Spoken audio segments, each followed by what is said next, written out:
បានប្រាប់ថាนิ่งគឺប្រតែល្អថ្លៃថ្លាសាងដោយដូនតារឹងមាំនឹងហានខ្លាខ្ញុំត្រូវបានប្រាប់ថាนิ่งគឺទឹកនៃដ៏អស្ចារ្យវប្បធម៌មហា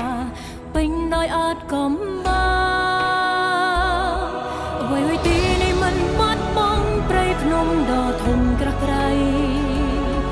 ទន្លេមិនរីរៃបន្តចិញ្ចឹមជីវិតរស់រានគ្រប់យ៉ាងដែលបពាក់បុរសដូនតាបន្សល់យើងនៅតែមាននេះគឺជីវិតមាន